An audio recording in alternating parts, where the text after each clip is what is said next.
Me llamo Daniel Parque y a los 16 años descubrí que algunas personas adoptan niños no por amor, sino como una oportunidad de inversión. De pie en la oficina iluminada por fluorescentes del Departamento de Servicios para Niños y Familias, viendo a la mujer a la que llamaba mamá devolver mis papeles de adopción como si se tratara de una compra defectuosa. No tenía idea de que toda mi infancia había sido una estafa financiera cuidadosamente planeada. La historia comienza cuando tenía 4 años. Aunque no descubriría la verdad, sino hasta mucho después. Mis padres biológicos, Michael y Sarah Chin, murieron en un accidente automovilístico provocado por un conductor ebrio en Portland, Oregón. Yo sobreviví al choque con heridas menores, pero perdí todo, a mis padres, mi hogar, mi identidad y, ¿cómo terminaría descubriendo? También mi seguridad financiera. El conductor ebrio que mató a mis padres era un ejecutivo tecnológico adinerado, llamado Robert Morrison. Su nivel de alcohol en sangre triplicaba el límite legal cuando se pasó un semáforo en rojo e impactó contra el coche de mis padres. La demanda civil que siguió resultó en una indemnización de $400,000 por la muerte injusta de mis padres, dinero que debía asegurar mi futuro y honrar su memoria. Pero yo no sabía nada de esto cuando Linda y George Parque me adoptaron 6 meses después del accidente. Para mi mente de 4 años. Ellos eran la salvación en medio del confuso mundo del sistema de acogida y la terapia por duelo. Linda era una mujer cálida y afectuosa que horneaba galletas y leía cuentos antes de dormir. George era un hombre amable que me enseñó a andar en bicicleta y me ayudaba con la tarea. Vivían en una casa modesta pero cómoda en Beaverton, Oregón, con un patio trasero perfecto para que un niño pequeño jugara. Durante 12 años creí que había tenido la suerte de ser adoptado por padres amorosos que me habían elegido por pura bondad. Linda trabajaba como recepcionista en una clínica médica. George era cartero. Y juntos ofrecían lo que parecía ser un hogar estable y afectuoso. Asistían a mis eventos escolares. Celebraban mis cumpleaños y me repetían con frecuencia que era querido y deseado. Lo que no entendía era que su verdadera motivación para adoptarme no tenía nada que ver con formar una familia, y todo que ver con acceder a los $400,000 que venían conmigo. La verdad sobre mi adopción comenzó a desmoronarse durante mi segundo año de preparatoria.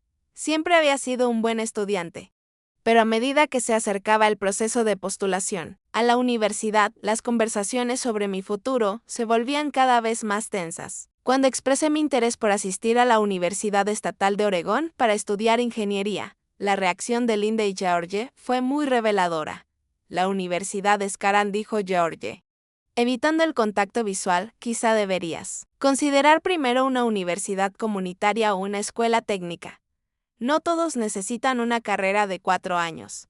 Pero tengo buenas calificaciones, protesté. Siempre me dijeron que la educación era importante. Linda se removió incómoda en su asiento. Lo es, cariño. Pero debemos ser realistas con lo que podemos permitirnos.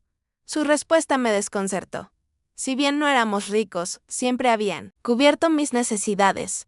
Supuse que, como otros padres, habían estado ahorrando para mi educación.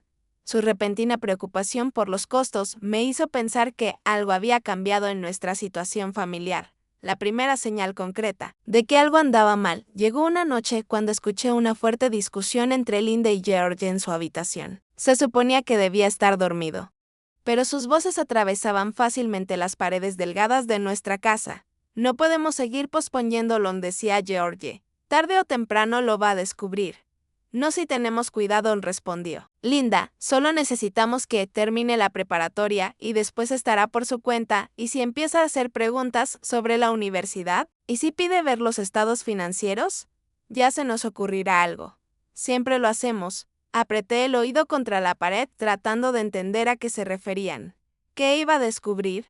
¿Qué registros financieros estaban tratando de ocultar? La conversación continuó con fragmentos que en ese momento no lograba comprender. Deberíamos haberlo planeado mejor, el dinero ya no está. No se puede deshacer lo que hicimos. Esa noche no pude dormir, atormentado por las preguntas.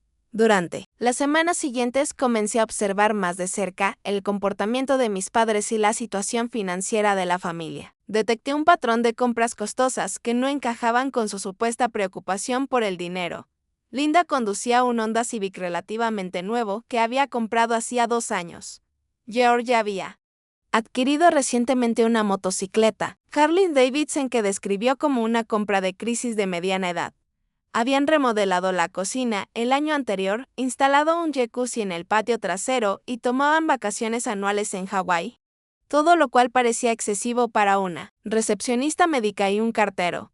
Más desconcertante aún era su actitud respecto a los documentos de mi vida temprana. Cada vez que preguntaba sobre mi adopción, mis padres biológicos o las circunstancias que me habían llevado a su familia, Linda y George se mostraban evasivos e incómodos. El pasado es pasado, decía Linda, lo importante es que, ahora, somos tu familia, hay cosas que es mejor dejar atrás, añadía George.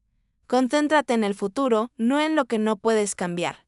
Su negativa a hablar del tema me parecía cada vez más extraña. La mayoría de las familias adoptivas que conocía eran abiertas sobre el proceso y alentaban a los hijos a conocer su origen. El silencio de mis padres sugería que ocultaban algo importante. La revelación definitiva llegó durante las vacaciones de primavera de segundo año, cuando decidí investigar por mi cuenta mis registros de adopción. En Oregón, las leyes de adopción eran relativamente abiertas y, a los 16 años, podía acceder a cierta información básica sobre mi caso.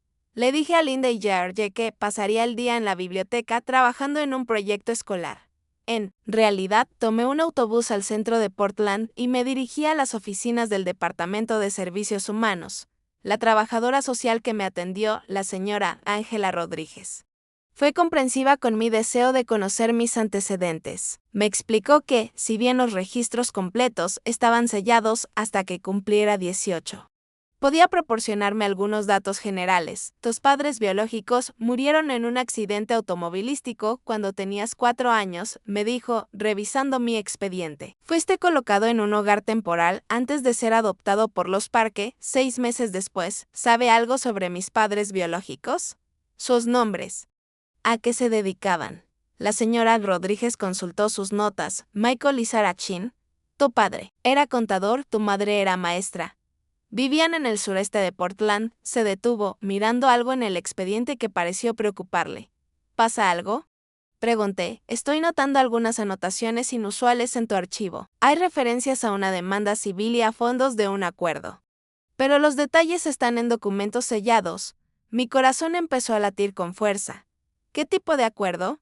No puedo dar detalles hasta que cumplas 18, pero parece que hubo una demanda por muerte injusta relacionada con el accidente de tus padres. El acuerdo fue colocado en un fideicomiso para tu beneficio, fondos de un acuerdo. Dinero que me pertenecía, derivado de la muerte de mis padres. Dinero que Linda y George jamás mencionaron en 16 años. ¿De cuánto dinero estamos hablando? Insistí. No puedo hablar de cifras, respondió la señora Rodríguez, pero cuando cumplas 18 tendrás acceso a todos los registros y a cualquier fondo que aún quede. Fondos restantes. Esa frase resonó en mi mente durante todo el viaje de regreso. Si había fondos restantes, eso implicaba que parte del dinero ya se había gastado. ¿Pero en qué? ¿Y por quién? Esa misma noche enfrenté a Linda y George con lo que había descubiertos sobre el dinero del acuerdo, les dije mientras cenábamos. Sé que mis padres murieron en un accidente y que hubo una demanda. El color se esfumó de sus rostros. Linda dejó el tenedor con manos temblorosas y George miraba su plato como si ahí estuviera la respuesta. ¿Quién te dijo eso? Susurró. Linda, importa. Lo que importa es que ustedes nunca me lo dijeron. Ese dinero era mío, ¿cierto? George levantó la vista finalmente con una expresión mezcla de culpa y resignación. Es complicado.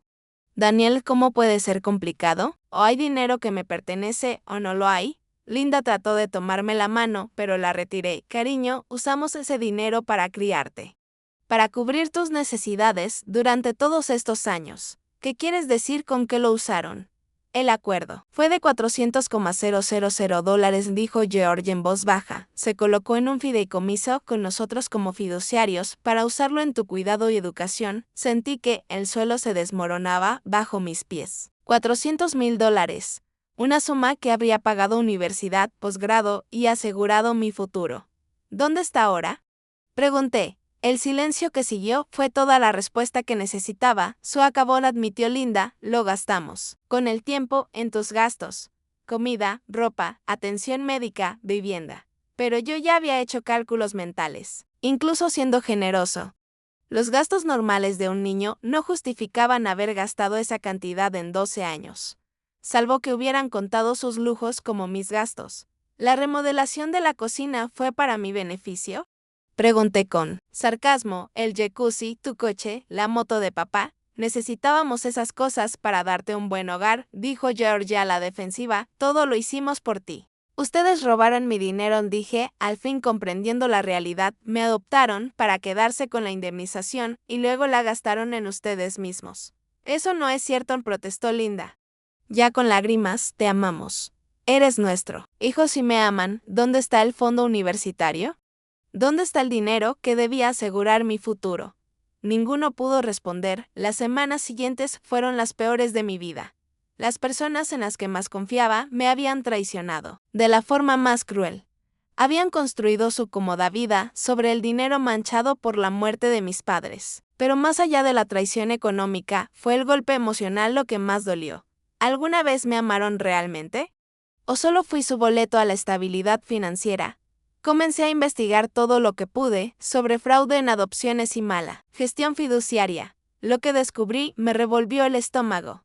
Existen normas legales claras sobre cómo deben manejarse los fondos de acuerdos para menores. Los fiduciarios estaban obligados por ley a utilizar ese dinero principalmente en beneficio del menor y a conservar el capital para su futuro. Gastos personales como vehículos de lujo y remodelaciones del hogar estaban expresamente prohibidos.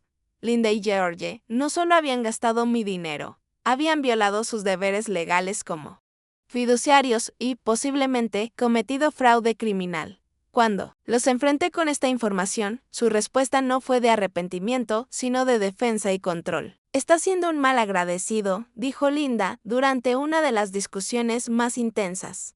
Te dimos un hogar lleno de amor durante 12 años. Eso vale más que cualquier cantidad de dinero. Un hogar lleno de amor pagado con la indemnización. Por la muerte de mis padres, le respondí. No tenemos por qué justificar nuestras decisiones ante ti, añadió George. Seguimos siendo tus padres y nos vas a respetar como tal. Pero su autoridad sobre mí ya no tenía peso, no después de entender sus verdaderas motivaciones. Empecé a cuestionar sus reglas, a desafiar sus decisiones y a exigir rendición de cuentas por el dinero desaparecido. También volví a ponerme en contacto con la señora Rodríguez para conocer mis opciones legales. Este cambio en la dinámica familiar generó una tensión constante. Linda y George parecían incapaces de lidiar con el hecho de que sus acciones fueran puestas en duda. Aunque yo no podía fingir que todo era normal, después de descubrir su traición, la situación llegó a un punto crítico 3 meses después. Cuando exigí ver registros financieros que demostraran en qué se había gastado el dinero de mi indemnización. Quiero documentación de cada dólar, les dije. Quiero ver estados de cuenta. Recibos y pruebas de que ese dinero realmente fue usado en mi beneficio. No tienes derecho a esa información, respondió George. Administramos tus fondos correctamente. Entonces demuéstrenlo. Enséñenme. Los registros. Linda y George se miraron con esa expresión que ya había aprendido a reconocer, su señal para mentir en conjunto. No tenemos que demostrarte nada, dijo Linda finalmente. Sigue siendo menor de edad y nosotros tomamos las decisiones en esta familia. ¿Y cuando cumpla 18? Cuando cumplas 18 podrás tomar tus propias decisiones sobre tu vida. Fue en ese momento que me di cuenta, estaban planeando deshacerse de mí en cuanto cumpliera la mayoría de edad. Antes de que pudiera iniciar acciones legales para recuperar mi dinero o exponer su fraude, ya habían obtenido lo que querían de mi adopción, acceso a $400,000. Ahora, me estaba convirtiendo en un problema. Los últimos meses con los Parque estuvieron marcados por conflictos constantes y una creciente distancia emocional. Me sentía como si viviera con completos desconocidos que habían robado mi identidad y mi futuro. Me trataban como a un adolescente desagradecido que no valoraba sus sacrificios. Todo terminó un jueves por la mañana de octubre, 2 meses antes de mi cumpleaños número 17. Discutía con Linda sobre mis planes para la universidad cuando, de pronto, explotó. Muy bien, dijo con frialdad, si tan infeliz eres aquí. Si crees que somos unos padres tan terribles, quizás estarías mejor en otro lugar. ¿Qué se supone que significa eso? George se unió a la conversación. Y noté de inmediato que ya habían considerado esta opción antes. Significa que tal vez esta adopción no está funcionando para ninguno de nosotros. Los miré con incredulidad. ¿Están amenazando con devolverme? Estamos considerando todas nuestras opciones, contestó Linda. Está claro que no eres feliz aquí y francamente, estamos cansados de que nos trates como criminales en nuestra propia casa. Son criminales, les dije. Robaron mi dinero y me mintieron durante 12 años. Al parecer, esa fue la gota que colmó el vaso. A la mañana siguiente, Linda llamó a la señora Rodríguez y solicitó una reunión urgente para discutir la ruptura de mi adopción. 2 días después, me encontraba sentado en la misma oficina del Departamento de Servicios Humanos, donde había descubierto la existencia de mi fondo fiduciario. Viendo cómo las personas que me habían creado durante 12 años devolvían mis papeles de adopción como si fuera un producto defectuoso que estaban regresando a la tienda. Ya no podemos manejarlo, le dijo Linda a la señora Rodríguez, sin mirarme a los ojos. Se ha vuelto imposible convivir con él. Es irrespetuoso, agresivo, acusador. Creemos que necesita ayuda profesional que nosotros no estamos capacitados para darle. La señora Rodríguez se veía confundida y preocupada. Esto es muy inusual. Las rupturas de adopción casi nunca ocurren con adolescentes que han estado en hogares estables por más de una década. Daniel tiene ciertas ideas equivocadas sobre su fondo fiduciario, le explicó. Georgette cree que malgastamos su dinero y se ha obsesionado con la idea de que le debemos algo.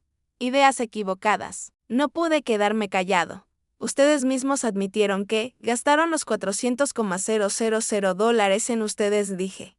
Utilizamos los fondos correspondientes para tu cuidado y crianza, me corrigió Linda, pero Daniel cree que tiene derecho a un dinero que se usó para criarlo. La señora Rodríguez tomaba notas, con el ceño fruncido, mientras escuchaba nuestro intercambio. Daniel, ¿es cierto que has tenido conflictos con tus padres adoptivos por temas financieros? ¿Es cierto que descubrí que robaron mi herencia y la gastaron en lujos personales mientras me mentían durante 12 años? Respondí. La reunión se prolongó por más de 1 hora, con Linda y George describiéndome como un adolescente ingrato y perturbado que se había vuelto imposible de tratar desde que supo del dinero. Afirmaban que habían hecho todo lo posible por ayudarme, pero que yo me había obsesionado con una suma que supuestamente se había usado en mi cuidado. Intenté explicar la verdad, que habían violado sus deberes como fiduciarios y usado mi herencia en lujos personales, mientras me decían que el dinero ya no existía. Pero la señora Rodríguez parecía abrumada por la complejidad de la situación y por las versiones enfrentadas. Al final, el sistema que debía protegerme decidió apoyar a los adultos que aún tenían autoridad legal sobre mí. Mi adopción fue oficialmente cancelada y fui devuelto al sistema de acogida a los 16 años, 12 años después de que Linda y George me llevaran a su casa como su hijo. Empaqué mis pertenencias en bolsas de basura. Tal como había llegado a su casa a los 4 años, Linda hizo un último intento de justificarse mientras me veía desde el marco de la puerta de lo que fue mi habitación. Si te quisimos, dijo, esto tampoco es fácil para nosotros. Si me hubieran querido, no me habrían robado el dinero, ni me habrían abandonado cuando descubrí la verdad. Te dimos una buena infancia, añadió George. Eso debería valer algo. Miré alrededor del cuarto, que había sido mi santuario durante 12 años. La cama, donde Linda me leía cuentos, el escritorio, donde George me ayudaba con la tarea. Las paredes cubiertas de logros y recuerdos que ahora se sentían vacíos y falsos. Me dieron una infancia pagada con la sangre de mis padres, dije. Y ahora que sé la verdad, me están tirando como si fuera basura. Salí de esa casa con 2 bolsas de pertenencias y la certeza de que las personas que afirmaban amarme habían planeado abandonarme desde el momento en que descubrí su traición. Pero Linda y George cometieron un error crucial. Al anular mi adopción, perdieron toda autoridad legal sobre mí y sobre mis asuntos. A los 16 años, Ya era lo suficientemente mayor como para empezar a tomar control de mi futuro. Y también era lo bastante mayor para buscar justicia por lo que me habían hecho. Los Parque pensaron que resolvían su problema deshaciéndose de mí antes de que pudiera tomar represalias legales. En realidad, me liberaron para perseguirla, verdad sobre mi herencia robada y exponer su fraude ante el mundo. El niño de 4 años, que confió ciegamente en ellos, había desaparecido. En su lugar quedaba un adolescente que ahora entendía perfectamente cómo funcionaba el mundo y estaba decidido a hacerles pagar por su traición. Mi nuevo hogar temporal era con la familia Henderson en el sureste de Portland, un matrimonio amable pero agotado, especializado en acogidas de emergencia para adolescentes mayores. Margaret y Tom Henderson llevaban 15 años acogiendo niños y habían visto toda clase de crisis familiares. Pero incluso ellos se sorprendieron. Al escuchar mi historia, las rupturas de adopción son extremadamente raras, me explicó Margaret en mi primera noche allí, especialmente en casos donde el niño ha vivido más de una década en el mismo hogar. Esta situación plantea serias dudas sobre lo que realmente ocurrió. Tom, un trabajador social retirado, fue más directo en su evaluación, si lo que cuentas es cierto. Tus padres adoptivos cometieron delitos financieros graves. Los fiduciarios tienen obligaciones legales que no pueden ignorar solo porque no les guste que los cuestionen. Los Henderson me dieron algo que Linda y George jamás me ofrecieron: validación. Validación de que mis preocupaciones eran legítimas y que mi enojo estaba más que justificado, por primera vez en meses. Sentí que alguien me creía, que entendía la magnitud de lo que me habían hecho. Mi prioridad era recopilar pruebas del fraude financiero. La señora Rodríguez me había dicho que tendría acceso a todos los registros al cumplir 18. Pero no podía esperar 2 años. Tenía que empezar a documentarlo todo mientras aún quedaban rastros. Comencé investigando registros públicos que pudieran revelar detalles del acuerdo y de cómo se había administrado el dinero. El sistema judicial de Oregón contaba con bases de datos en línea y con algo de persistencia.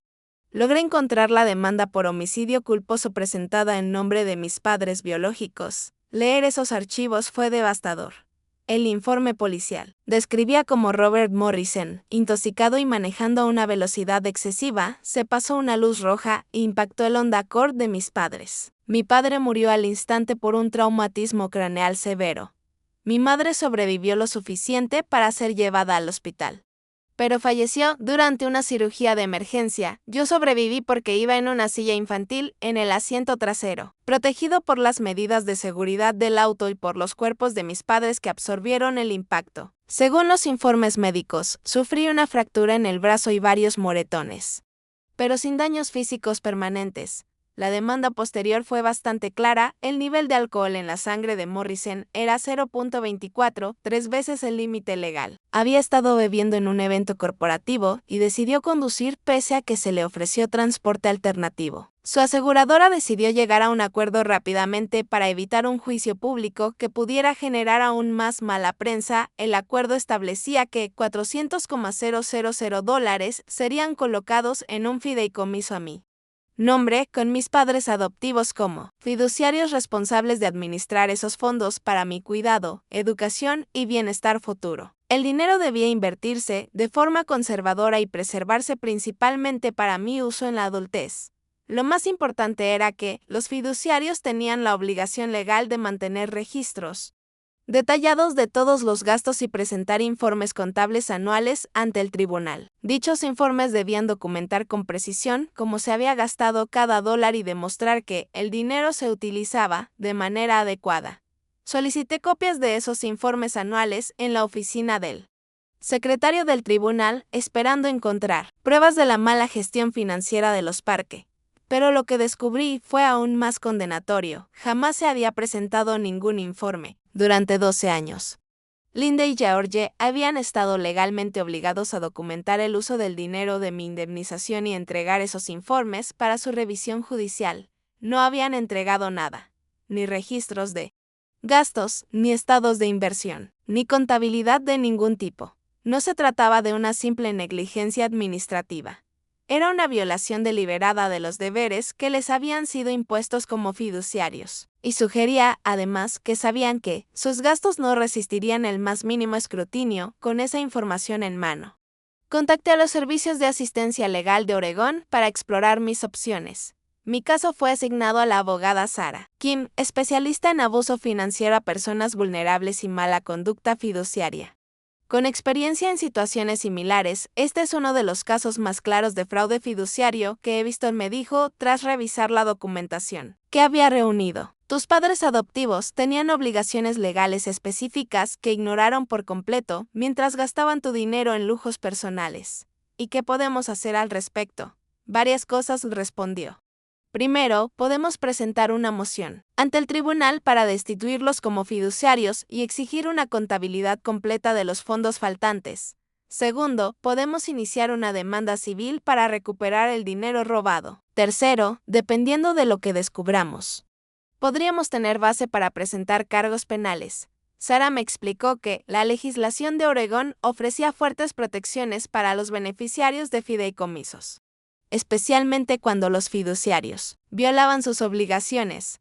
Las sanciones por mala conducta fiduciaria no solo incluían la devolución del dinero mal utilizado, sino también el pago de intereses y la posible responsabilidad con el patrimonio personal de los infractores. No, pueden simplemente decir que gastaron el dinero en criarte, añadió. Los fideicomisarios están obligados a usar los fondos con criterio, priorizando siempre el futuro del beneficiario. Lujos personales como motocicletas y tinas de hidromasaje están expresamente prohibidos. Pero construir un caso sólido requería registros financieros detallados a los que yo no tenía acceso. Necesitábamos estados de cuenta bancarios, registros de tarjetas de crédito y comprobantes de compras importantes para demostrar con exactitud cómo se había gastado el dinero. Ahí fue donde los Henderson resultaron invaluables. El pasado de Tom como trabajador social le había proporcionado contactos en todo el sistema de bienestar infantil, y sabía cómo sortear los obstáculos burocráticos que podrían haberme detenido. Vamos a ayudarte a conseguir justicia, me dijo Margaret, una noche después de cenar. Lo que te hicieron es inaceptable y los responsables deben enfrentar las consecuencias. Gracias a los contactos de Tom, logramos agilizar el acceso a ciertos documentos de adopción que normalmente no estarían disponibles hasta que cumpliera 18 años. Entre esos archivos había copias de documentos financieros que Linda y George habían entregado durante el proceso de adopción, incluyendo estados de cuenta que mostraban el depósito inicial de mi indemnización. Los registros revelaban que los $400,000 habían sido depositados en una cuenta de ahorros en First National Bank of Oregon en noviembre de 2007, 6 meses después de que se formalizara la adopción. La cuenta llevaba el nombre de Daniel Chin Parque Trust Fund, con Linda y George como cofiduciarios, pero los estados de cuenta posteriores, obtenidos mediante una orden legal, contaban una historia muy diferente. En lugar de invertir el dinero de forma conservadora para mi futuro, este había sido retirado sistemáticamente a lo largo de los años para financiar mejoras en el estilo de vida de los Parque. El patrón de gasto era claro y condenatorio. Diciembre de 2007, retiro de $35,000 para remodelación de cocina. Marzo de 2008, $12,000 para el anticipo del Honda Civic de Linda. Agosto de 2008, $8,000 para unas vacaciones en Hawái. Octubre de 2009, $15,000 para la Harley Davidson de George. Junio de 2010, $18. Cero para jacuzzi en el patio trasero y jardinería, además. Múltiples retiros menores para muebles, electrónicos y artículos de lujo. Para 2015, el saldo de la cuenta había descendido a menos de $25,000. Cuando descubrí la verdad, en 2023 solo quedaban $3,200. Ni siquiera suficiente para cubrir los libros de un semestre universitario. Esto es un robo sistemático, explicó Sarah mientras revisábamos los registros financieros. Trataron tu dinero como si fuera su cuenta bancaria personal. Mientras te decían que lo habían gastado en tu cuidado, la evidencia era abrumadora. Pero yo quería entender toda la magnitud del engaño. Comencé a investigar los costos reales de criar a un hijo para compararlos con sus afirmaciones de que los $400,000 se habían usado legítimamente, según estimaciones del USDA. El costo total de criar a un niño, desde el nacimiento hasta los 18 años, rondaba los $230,000 para familias de ingresos medios. Como me adoptaron a los 4 años y ahora tenía 16, los Parker fueron responsables de mí durante solo 12 años, es decir, aproximadamente 2/3 de una infancia, incluso usando estimaciones generosas que incluyeran vivienda, comida, ropa, atención médica, educación y cuidado infantil. El costo legítimo de criarme no debía exceder los $180,000, y eso suponiendo que no hubieran recibido ninguna ayuda del Estado ni subsidios por adopción. Los números eran irrefutables, los Parker habían desviado al menos $220,000 fondo para su uso personal, mientras mantenían la ficción legal de que actuaban en mi beneficio. Pero más allá del fraude financiero, estaba descubriendo algo aún más inquietante sobre mi adopción. A través de registros, solicitudes y entrevistas con personas involucradas en mi caso, supe que Linda y George habían buscado específicamente adoptar a un niño que viniera con un fondo fiduciario sustancial. La señora Rodríguez, quien había gestionado mi colocación original, confirmó esto a regañadientes cuando la presioné para que hablara sobre el proceso de adopción. Los Parker mostraron un gran interés en tu caso justo después de enterarse del acuerdo, admitió. En ese momento pensamos que simplemente estaban siendo realistas con respecto a las responsabilidades financieras de la adopción. ¿Otras familias querían adoptarme? Titubeó antes de responder. Sí, había varias familias interesadas en ti, pero los Parker fueron muy persistentes y parecían financieramente estables y comprometidos con tu bienestar. Lo que no dijo, pero que logré reconstruir por otros medios, fue que Linda y George habían intentado antes adoptar a otros niños con herencias o fondos fiduciarios. Esos intentos no habían prosperado. Yo había sido, en esencia, una transacción financiera disfrazada de adopción. Esa revelación fue devastadora a nivel personal, pero también fortaleció mi caso legal. Si lograba probar que me adoptaron con la intención deliberada de acceder a mi indemnización, quedaría claro que su fraude había sido premeditado, no accidental. Junto a Sarah King, en diciembre de 2023, 2 meses después de ser devuelta al sistema de acogida, presentamos una demanda legal integral contra Linda y George. La demanda incluía múltiples acusaciones: incumplimiento del deber fiduciario como cofiduciarios, apropiación indebida de bienes del fideicomiso, fraude en el proceso de adopción, daños emocionales intencionales y violación de las leyes de abuso financiero del Estado de Oregón. También solicitamos una moción para congelar los bienes de los Parker, a fin de impedir que transfirieran dinero o propiedades y evitar así una sentencia futura. La reacción de Linda y George fue rápida y predecible.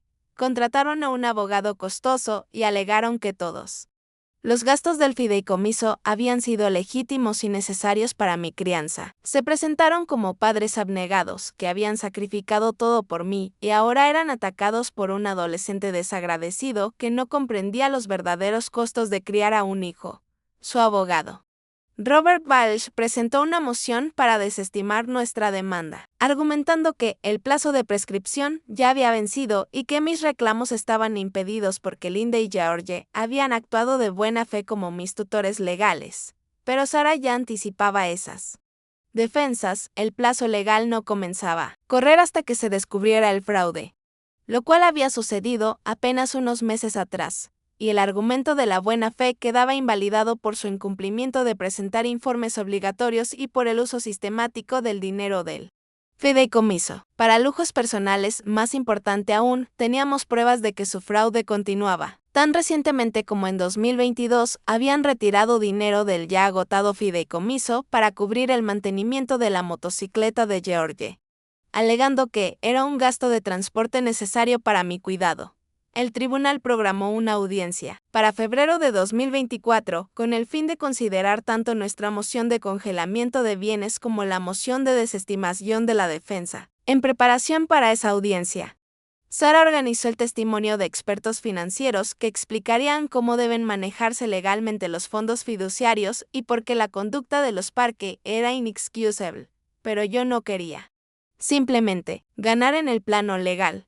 Quería exponer lo que me había pasado para que ningún otro niño fuera víctima de un esquema similar. Durante mis investigaciones, descubrí que el fraude financiero relacionado con adopciones era más común de lo que la mayoría imaginaba. Algunas personas sin escrúpulos adoptaban niños con fondos fiduciarios, herencias o beneficios de seguridad social con el único propósito de acceder a ese dinero. Y el sistema tenía muy pocas salvaguardas para prevenir este tipo de explotación. Los trabajadores sociales que realizaban los estudios de hogar se enfocaban en la preparación emocional y práctica para la adopción, no en las motivaciones financieras. La supervisión judicial de los fondos fiduciarios era mínima, confiando en que los fideicomisarios reportaran sus actividades con honestidad. Comencé a documentar mi historia en detalle, creando un registro exhaustivo de cómo se había perpetrado el fraude y qué señales de advertencia se habían pasado por alto. También contacté a organizaciones defensoras de los derechos de niños adoptados y jóvenes en hogares temporales. Una de ellas, el Centro Nacional de Derecho Juvenil, mostró especial interés en mi caso, pues exponía fallas sistémicas en la manera en que se monitorean y protegen los fondos fiduciarios de menores. Tu caso podría impulsar reformas importantes, explicó la abogada María Santos, experta en políticas públicas dentro de la organización. Desde cómo se evalúan los futuros padres adoptivos hasta la forma en que los tribunales supervisan la administración de los fideicomisos. ¿Qué tipo de reformas? Pregunté. Verificaciones financieras más rigurosas para padres adoptivos. Capacitación obligatoria sobre deberes fiduciarios. Revisiones judiciales regulares de la gestión de los fondos y sanciones para agencias que no detecten explotación financiera. El saber que mi sufrimiento podría evitar que otros niños pasaran por traiciones similares me dio una motivación adicional para seguir adelante, incluso cuando el proceso legal se volvía abrumador y emocionalmente agotador. Vivir en un hogar temporal mientras enfrentaba legalmente a mis ex padres adoptivos fue una de las etapas más difíciles de mi vida. La familia Henderson me ofrecía apoyo emocional y estabilidad, pero yo lidiaba con problemas de confianza y una depresión que me dificultaban concentrarme en los estudios y planear mi futuro. También enfrentaba estrés financiero. Los Parque habían saqueado el fondo que estaba destinado para mis estudios universitarios y yo no tenía recursos para pagar la educación superior. Como joven bajo cuidado del Estado, calificaba para cierta ayuda financiera, pero era mínima comparada con lo que habría tenido si el dinero de la indemnización se hubiera administrado correctamente. Sarakin trabajaba bajo un acuerdo de honorarios contingentes, lo que significaba que no cobraría nada si no ganábamos el caso. Aún así, había costos relacionados con el litigio, peritajes, procesamiento de documentos, tasas judiciales, que ponían en aprietos el limitado presupuesto de los Henderson. La carga emocional era aún más pesada que la económica. Cada documento legal, cada audiencia, cada conversación con los abogados era un recordatorio de cuán profundamente me habían traicionado las personas que aseguraban amarme. Hubo noches en las que me acostaba preguntándome si tal vez debía aceptar lo ocurrido y seguir adelante con mi vida. El proceso legal consumía tiempo y energía que bien podía dedicar a estudiar y construir un futuro. Pero cada vez que pensaba en rendirme, recordaba lo fácil que fue para Linda entregarme de vuelta, como si fuera un producto defectuoso devuelto a la tienda. Recordaba cómo Georgia intentó justificar su robo afirmando que darme una buena infancia era suficiente. Y también recordaba al chico de 16 años parado en la oficina de servicios sociales, enterándose por primera vez de que su familia se había construido sobre una mentira financiera. Ese muchacho merecía justicia. Otros niños que podrían ser víctimas de fraudes similares merecían protección. Y Linda y George Parke merecían enfrentar las consecuencias de su traición calculada hacia un niño que había depositado en ellos toda su confianza. A medida que se acercaba la fecha del juicio, me sentía listo para contar mi historia ante un juez y exigir responsabilidad a quienes me robaron el pasado y el futuro. La sala del tribunal era más pequeña de lo que había imaginado, pero el peso del momento la hacía sentirse inmensa. La jueza Patricia Hawkins presidía desde el estrado, su expresión severa mientras revisaba el extenso expediente del caso. A mi izquierda estaba Sarah Kim, organizada y segura. Al otro lado del pasillo, Linda y George Parke se sentaban junto a su abogado. Robert Balch lucían más envejecidos y abatidos de lo que los recordaba.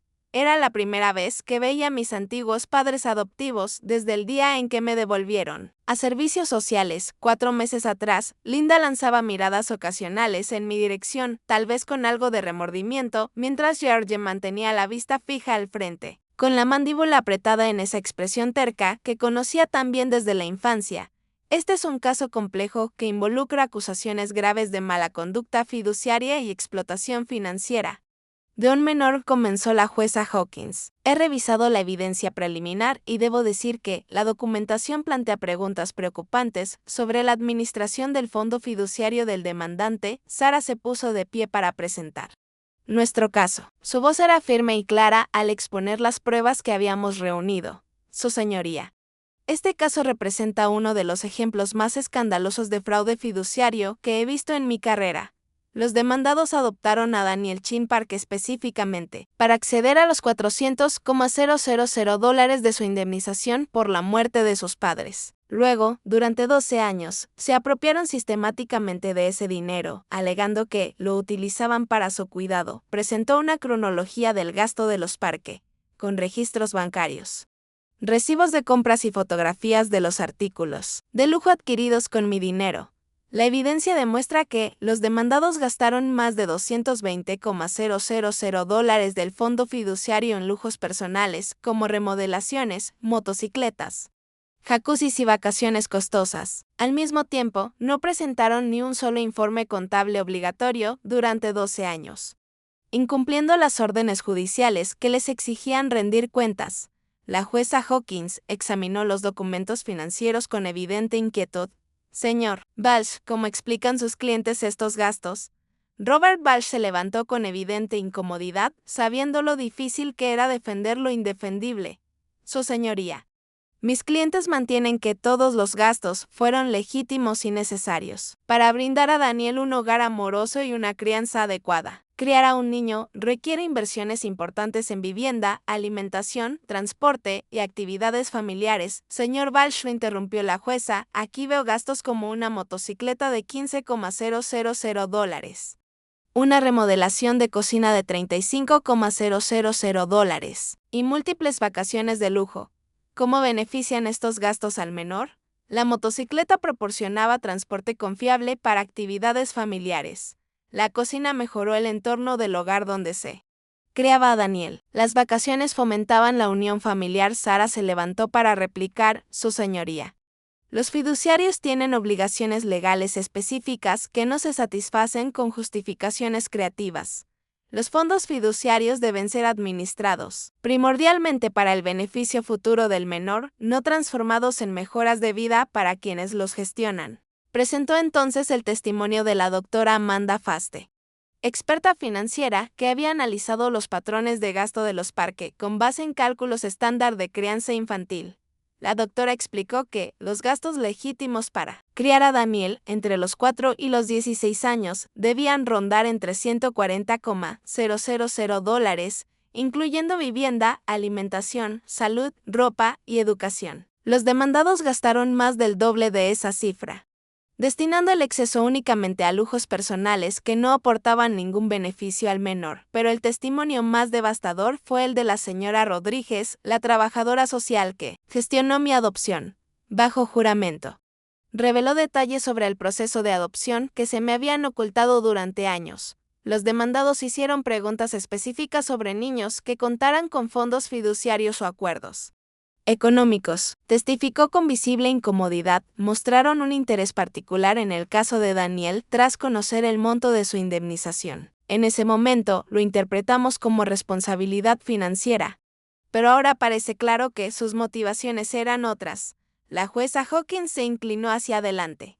Está diciendo que los demandados seleccionaron a este niño específicamente por sus activos financieros. Eso parece, su señoría.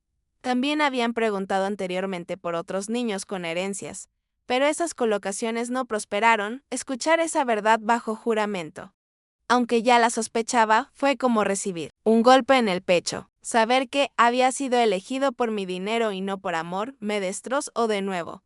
Robert Balch intentó restarle importancia a ese testimonio. alegando que el interés financiero de los Parke respondía a una simple planificación práctica, pero la jueza Hawkins no pareció convencida. El tribunal también escuchó el testimonio de Margaret y Tom Henderson sobre mi estado emocional cuando regresé al sistema de acogida a los 16 años. Daniel estaba devastado y confundido, testificó. Margaret no entendía cómo las personas que lo habían criado podían abandonarlo simplemente por hacer preguntas sobre un dinero que era suyo. El impacto psicológico de esa traición ha sido profundo.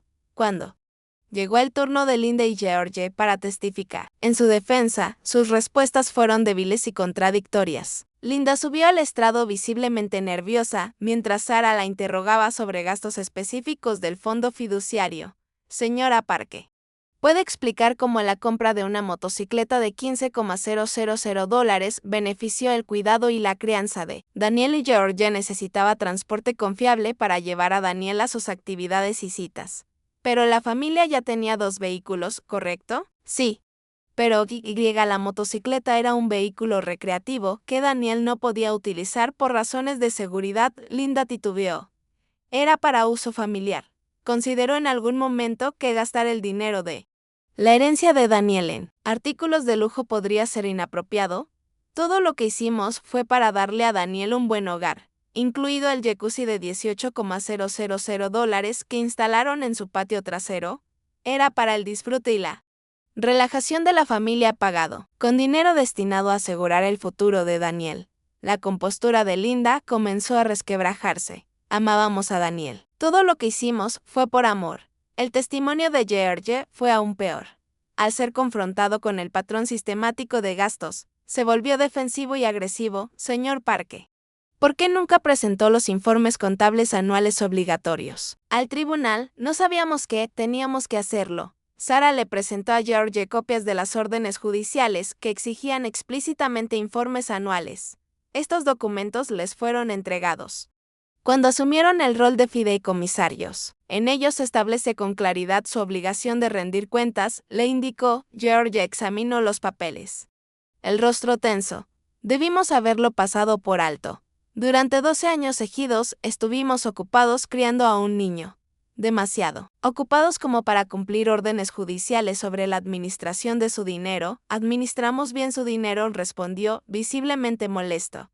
Señor Parke, ¿cómo explica que un fondo fiduciario de $400,000 destinado a asegurar el futuro de Daniel se haya reducido al $3,200? La ira de George finalmente explotó.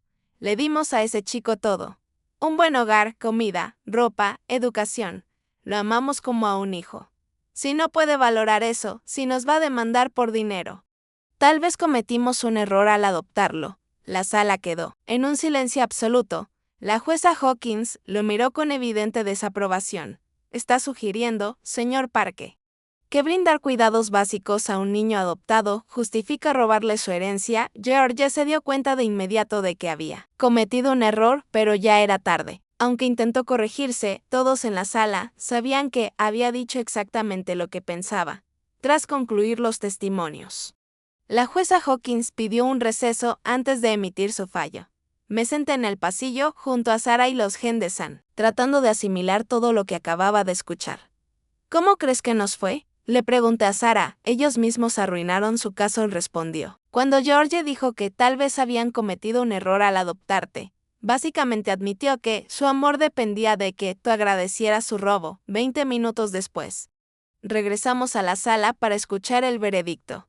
Este tribunal rara vez ha visto un caso tan claro de mala conducta fiduciaria y explotación financiera, comenzó la jueza. Los demandados fueron encargados de administrar una suma considerable de dinero en beneficio de un menor, y violaron sistemáticamente esa confianza para beneficio personal. Enumeró sus conclusiones de manera metódica. Primero, los demandados incumplieron con los informes judiciales requeridos durante 12 años consecutivos, demostrando un desprecio deliberado por sus obligaciones legales. Segundo, usaron fondos fiduciarios en lujos personales que no beneficiaron al menor, violando de forma clara sus deberes fiduciarios. Tercero, seleccionaron al demandante para adopción específicamente por sus activos financieros, tratándolo como una fuente de ingresos y no como un niño que necesitaba amor. Cuarto, al ser confrontados con las pruebas de su mala conducta, abandonaron al menor en lugar de asumir la responsabilidad de sus actos. La jueza hizo una pausa, dejando que el peso de sus palabras cayera sobre la sala. Este tribunal declara a los demandados culpables de incumplimiento de deber fiduciario, conversión, fraude y inflicción intencional de sufrimiento emocional. Se les ordena reembolsar la totalidad de los fondos malversados.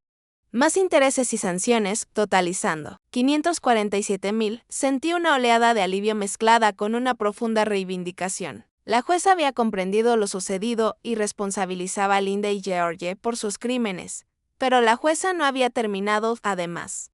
Este tribunal remite el caso a la Fiscalía para que investigue posibles cargos penales. La conducta de los demandados podría constituir robo, fraude y explotación de una persona vulnerable. Según la ley de Oregón, Linda rompió en llanto audible, mientras George permanecía en silencio, atónito. La posibilidad de enfrentar un proceso penal, además de la condena civil, era claramente abrumadora.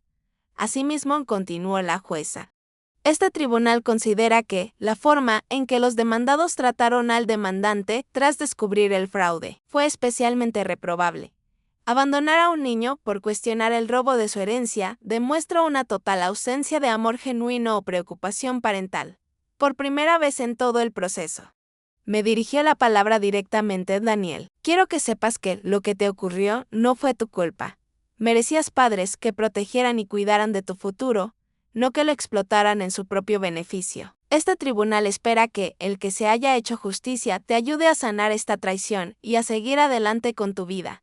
El peso emocional de sus palabras, sumado al alivio de finalmente ser escuchado y comprendido, me abrumó por completo. Rompí en llanto en la sala, sintiéndome al mismo tiempo reivindicado y devastado por la confirmación oficial de la traición de mi familia. Al salir de la audiencia, Linda se me acercó en el pasillo, el rostro cubierto de lágrimas. Daniel, por favor, dijo extendiendo la mano hacia mí, si te amábamos. Tal vez cometimos errores con el dinero, pero te amamos de verdad. La miré.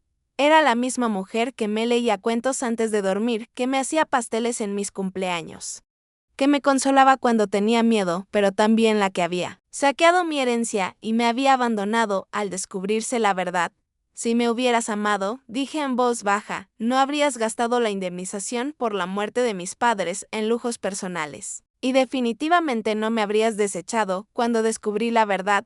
Podemos arreglar esto como familia, suplicó, podemos devolver el dinero y reconstruir nuestra relación.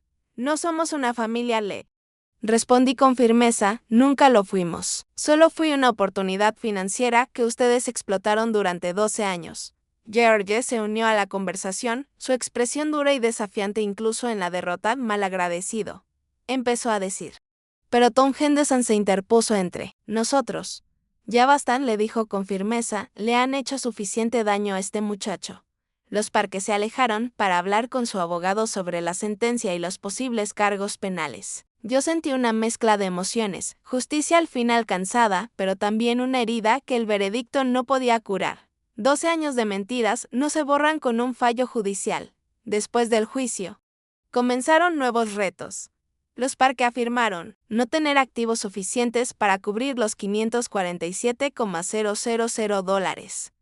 Su casa tenía hipoteca, la motocicleta de George había perdido valor, y el resto del dinero había sido gastado en bienes consumibles como vacaciones y remodelaciones. Sara presentó mociones para embargar sus sueldos y confiscar sus propiedades, pero sería un proceso largo.